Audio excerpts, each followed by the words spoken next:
وتعلم أبجديات لغتنا العربية. بسم الله الرحمن الرحيم. الرحمن علم القرآن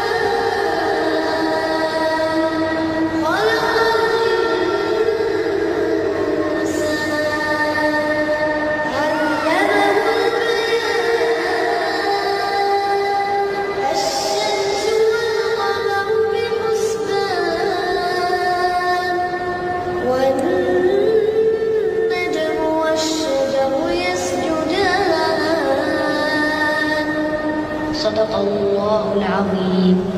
صدق الله العظيم.